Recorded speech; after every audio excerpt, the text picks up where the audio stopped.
जीवन में धर्म हमेशा व्यक्तिगत होता है। हम जो आज समाज में देखते हैं, ये फलाना धर्म चिलाना धर्म, ये धर्म नहीं है। यह तो एक उनकी परंपरा है, यह तो एक मत प्राय है, ये तो मत है, एक पंथ है। लेकिन धर्म हमेशा व्यक्तिगत होता है और धर्म कभी भी दिखावा नहीं होता है। धर्म करने के लिए धर्म नहीं करना चाहिए। धर्म जीवन का एक आचरण है, उसको आचरण में उतारना बहुत जरूरी है। कहते हैं दया धर्मस्य मूलम, धर्म का मूल ही है दया। कोई संत जो है, बनना और संत होना दोनों में बहुत अंतर है। बनने के लिए तो नौटंकी में भी लोग संत बन जाते हैं, लेकिन होना दोनों में अंतर है।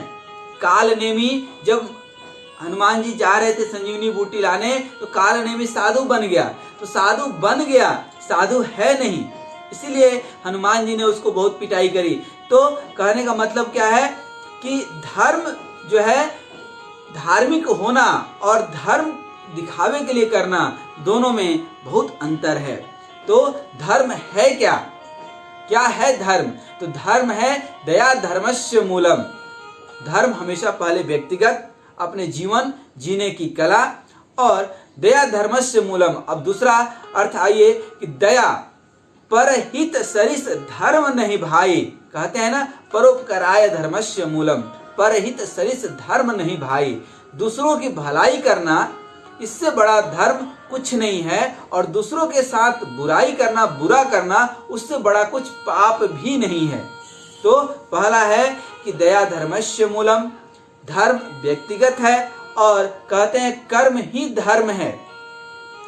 जो भी आप कर्म करते हैं, दो तरीके से कर्म कर सकते हैं। एक आप करेंगे और एक प्रभु का स्मरण करके, प्रभु की प्रेरणा से आप करेंगे।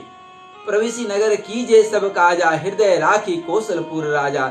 जब भी आप कोई कार्य के लिए अग्रसर हों, तो पहले अपने हृदय में प्रभु श्री राम को बसा लें, तब देखिए वह काम कितना सुंदर होगा। जब काम आप करते हैं तभी बिगड़ता है।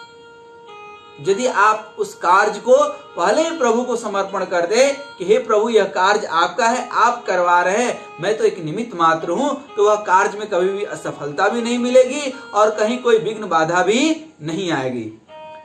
फिर कहते हैं कि अहिंसा परमो धर्म, अहिंसा ही सबसे बड़ा धर्म है। एक ओम नाम सत्य नाम, एक ओम नाम, ये ओम, ये जप, एक नाम जपो, ये प्रभु का नाम ही जो है सबसे बड़ा धर्म और धार्मिक बनाने के लिए काफी है। फिर यह आचरण धीरे धीरे स्वतः बदलने लगता है और हमारे आचरण में जो है धर्म के प्रभाव दिखने लगते हैं। सबसे ऊंची प्रेम सगाई, मीरा जी ने कहा कि इससे बड़ा कोई जो है, उद्धव जी ने कहा कि प्रेम से जो है बड़ा कुछ है ही नहीं। चाहे वो राम और सीता का प्रेम हो, चाहे राधे और कृष्ण का प्रेम हो, या मीरा या कृष्ण का प्रेम हो, ये प्रेम ही सब कुछ है। ठीक है, एक तरफा ही सही, मगर प्रेम होना चाहिए। इसलिए जो है यह प्रेम ही जो है धर्म का मूल है। काम क्रोध मद लोभ नाथ नरक के पंथ। जीवन में काम, वासना, आसक्ति, विषयासक्त का न होना, क्रोध का न हो, नाशा व्यसन कुछ न हो, ऐसा कोई भी पदार्थ हम सेवन न करें जो हमारे स्वास्थ्य पर नकारात्मक प्रभाव डालते हों। लालच, जितना हम मेहनत करें उतना ही मिले, जितना मेहनत करें ना मिले वो भी भगवान को हम समर्पण कर दें। यह काम क्रोध मद लोभ, ये चारों चीजों से आप बच गए, यही जीवन का असली धर्म है। सर्वो उपनिषदो गाओ दुग्धा गोपाल नंदन। एक गुरु जी के पास एक शिष्य गया, बोला कि आप मुझे कुछ ज्ञान बता दीजिए। आजकल ऐसे ही शिष्य ज्यादा मिलते हैं, सुनिएगा ध्यान से। आजकल ऐसे ही शिष्य ज्यादा मिलते हैं कि गुरु जी आज मुझे कुछ बड़ा ज्ञान दे दीजिए। गुरु जी ने कहा कि भगवान का राम राम का नाम लो, हरे कृष्णा बोलो। बोला नहीं नहीं, कोई बड़ी चीज बताइए। तो रामायण रामचरितमानस सुना देते हैं। तो नहीं और कुछ बड़ी। तो बोले कि चलो गीता सुनाते हैं। तो बोला ठीक है, ये कुछ है तो सुनाइए। तो सुनाने लगे। तो उसमें एक श्लोक आता है, ठीक ना, कि गाओ सर्वो उपनिषदो गाओ दुग्धा गोपाल नंदन। तो उसमें जो है कि बार बार सुनाते थे तो शिष्य बोलता था वाह वाह वाह वाह वाह। फिर जब पूरा सुना दिए तो बोले कि जो है अब जो है कोई संदेह हो, कोई शंका हो तो पूछ लो। बोला नहीं नहीं, कोई शंका कोई संदेह कुछ नहीं है, मैं पूरा सब समझ गया, सिर्फ एक जगह थोड़ी दिक्कत हो गई। तो क्या? तो आप जो बोल रहे थे सर्वोपनिषद गाओ दुग्धा गोपालन, तो 2 गधा कौन थे? गुरुजी बोले कि 2 गधा, एक मैं और एक तो कहने का मतलब है कि आज के शिष्य ऐसे ही हैं। इसलिए जो है धर्म को समझने के लिए आज लोग ABCD नहीं समझते हैं, सीधा XYZ पे प्रश्न चीज जो है। तो ऐसा संभव नहीं है ना कि आप 10वीं पास ना करें और PhD में जाकर के एडमिशन ले लें। एक चैनल है, एक प्रॉपर जो है रास्ता है।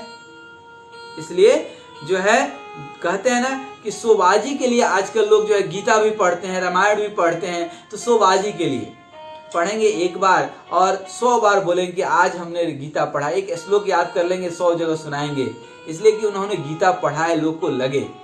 कहने का मतलब है कि यह पूरे धार्मिक सदग्रंथ जितने भी हैं उसमें सिर्फ यही है कि आपके पढ़ने से ज्ञान की जब प्राप्ति हो जाएगी तो आपके अंदर का जो है माया, मोह, अज्ञानता और अहंकार सब मिट जाएगा। और पढ़ने के बाद ही यदि अहंकार आ गया तो फिर पढ़ने का क्या फायदा मिला। इसलिए जीवन में जो है आस्था और व्यवस्था बनाए रखिए, यही धर्म है। डंडा क्या है? डंडा जो है व्यवस्था है और उसके ऊपर लगा हुआ झंडा आस्था है। ध्यान रखिए जीवन में उस झंडा का कोई महत्व नहीं है कि यदि डंडा नहीं हो। तो डंडा क्या है? आपका व्यवस्था है, डिसिप्लिन है, अनुशासन है। धर्म इसी से निर्धारित होता है। कर्म कांड में धर्म नहीं है। हम मंदिर में जाकर के 4 घंटा पूजा पाठ अगरबत्ती दिखाते रहें, भगवान को अगरबत्ती से डराते रहें कि हमारे हाथ में गरम डंडा है, नहीं, ये कर्म कांड है। ये परंपरा हो सकता है, परंपरा को हमेशा धर्म से नहीं जोड़ देना चाहिए। कहीं लोक परंपरा है, कहीं कोई समाज की परंपरा है, कहीं परिवार की परंपरा है, किसी समय उसको धर्म से जोड़ा गया, लेकिन धर्म ये नहीं है। धर्म है स्वयं को स्वयं से जानना, ये धर्म है। स्वयं को जानना, अपने आत्मा को जानना, अपने आत्मा का अध्ययन करना ही अध्यात्म है। जब हम ध्यान करते हैं, धी धन यान, अर्थात हम अपने बुद्धि को उस गति से उस यान पे चढ़ा करके ईश्वर में लगा देते हैं। इससे जो हमें ज्ञान मिलता है उस ध्यान से, वह असली धार्मिक ज्ञान हुआ। यह जो है नशा व्यसन करने वाला आदमी बड़ा बड़ा ज्ञान देता है ध्यान के ऊपर, योग के ऊपर। अरे मूर्ख, तेरे से एक नशा व्यसन तो छूट नहीं रहा है। ऐसे कई लोग हमें मिलते हैं, अनेकों नशा व्यसन से जो है प्रताड़ित हैं, छोड़ नहीं रहे हैं। अरे जब ये छोड़ नहीं सकते हो कि नशा व्यसन, ये गुटखा नहीं छोड़ सकते हो, तो बड़ी बड़ी बातें करने का क्या फायदा है? तुम कैसे धर्म समझोगे? तो वह व्यक्ति यदि अपने आप को धार्मिक समझता है, अपने आप को सदग्रंथ समझता है, रोज मंदिर जाता है, मस्जिद में जाकर नमाज पढ़ता है और गुटखा से मुंह दबाए हुए, अरे तेरे धर्म की ऐसी की तैसी। जब एक नशा व्यसन नहीं छोड़ पाते हो, आप जो है मंदिर में शराब लेकर के जा सकते हैं। कोई शिष्य हमें मिला था, बोला कि मैं शराब बहुत छोड़ना चाहता हूँ, छोड़ नहीं पाता। तो हमने उसको यही कहा था कि जीवन में जो भी करना, जो भी भोजन करना, वो प्रभु को समर्पित करके करना। अब शराब कैसे समर्पित करें? धीरे धीरे उसने छोड़ दिया। तो कहने का मतलब क्या है कि जिस चीज को हम छोड़ नहीं पा रहे हैं, उस गंदी आदत को नहीं छोड़ पा रहे हैं, और हम बड़ी बड़ी बातें करते हैं धर्म की, तो कहाँ संभव है? आज झूठ नहीं लेना, झूठ नहीं देना, झूठ नहीं चबेना, छल कपट जो है भरा हुआ है लोगों के मन में, ईर्ष्या, डाह, अपमान, जो है आत्म प्रशंसा की भूख, अहंकार सब समाया हुआ है। और तब धर्म समझने की कोशिश करते हैं, बड़े बड़े प्रवचन सुनते हैं। ऐसे ही धर्म और धर्म के लोग जो है अधर्म करते हैं, और यही अधर्मी लोग जो है हमारे समाज को कहीं ना कहीं नीचे गिराते हैं। धर्म के खातिर या धर्म में सहायक बनने के लिए जीवन मत जिए। धर्म करने के लिए जो है कहते हैं ना, बिनु हरि भक्ति जो है प्रेम न होई। आप जब भक्ति करते हैं तो प्रेम होता है, और प्रेम होता है तो आप चीजों को जानने की कोशिश करते हैं, और हजारों जानने वालों में से किसी एक के अंदर और प्रेम की जो है प्रगाढ़ता होती है, और जो प्रगाढ़ता होती है तो वो प्रभु को धीरे धीरे जो है जानने लगता है, समझने लगता है, एक जो है अनुभव करने लगता है। और जो अनुभव करने लगा प्रभु को, ठीक ना, जो ध्यान में प्रभु को देखने लगा, प्रभु को समझने लगा, उसका ही जीवन धार्मिक है। इसलिए जीवन धार्मिक जीने के लिए सबसे पहले उसके अनुशासन देखिए। और यदि आप खुद धार्मिक बनना चाहते हैं तो हम अपने जीवन के अनुशासन को सुदृढ़ करें। यम, नियम, व्यायाम, शरीर तो साधन है, साधन से ही तो साधना होगा। हम संग्रह की बात नहीं कर रहे हैं कि बड़ी बड़ी संग्रह, बड़ी बड़ी धन दौलत आप जुटा लीजिए उससे धर्म होगा, नहीं। अर्थ जरूरी है, लेकिन धर्म युक्त अर्थ जरूरी है। पैसा, रुपया जो है, धन दौलत सब चीज जरूरी है, लेकिन धर्म युक्त हो, धर्म के अनुसार हो, धर्म परायण हो। अन्यथा हम कहीं ना कहीं चुक जाएंगे इस मनुष्य योनि से।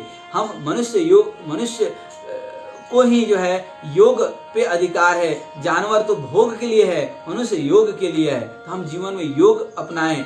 श्रीमद् भागवत गीता जो 18 अध्याय में, वह संपूर्ण 18 योग है। कृष्ण भगवान ने योग की युक्ति बताई है कि अपने आप को कैसे हम परमात्मा से जोड़ सकते हैं। श्री रामचरितमानस वेद का सारांश है, इसको आप पढ़ें, जीवन में उतारें और जरा अध्ययन करें, मनन करें, तो मन को शांति भी मिलेगी, परमात्मा की प्राप्ति भी होगी।